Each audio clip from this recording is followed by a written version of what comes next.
turned his face to the wall and closed his eyes tightly, hoping that if he couldn't see, he couldn't hear.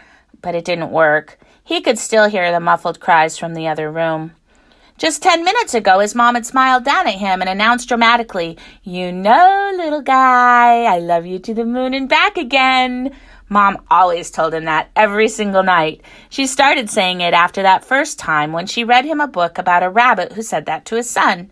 She had cried then, too. The daddy rabbit loved his baby rabbit just like his parents loved him, and that made his mom cry.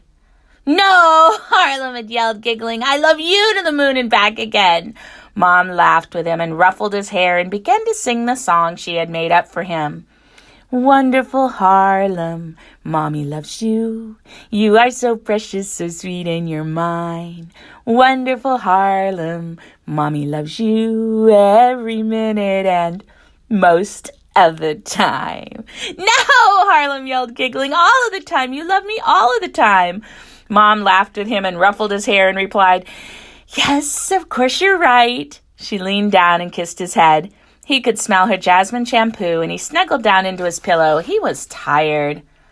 But after his happy, laughing mom left his room and went to her room, the same thing happened that had happened every night since his dad had died. He could hear her crying. It made him sad, and he didn't know what to do. Usually he just stayed in bed listening and finally fell asleep, but this time he decided he wanted his mom.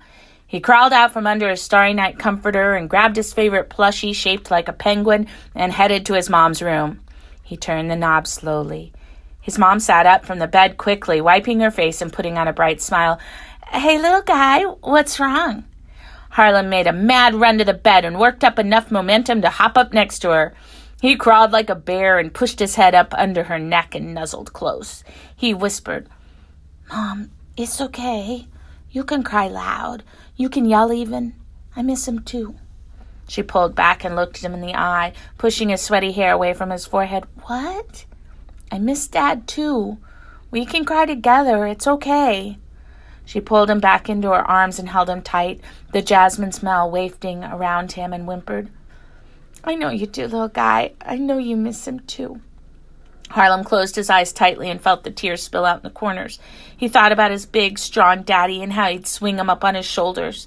It made him sad and happy at the same time to remember. It made him sad and happy at the same time to cry with his mom. He knew one thing for sure. It was better to cry together in one room than to cry away from each other in two rooms. He settled down under the covers with her. "Mom, I love you to the moon," his mom whispered, "and back again."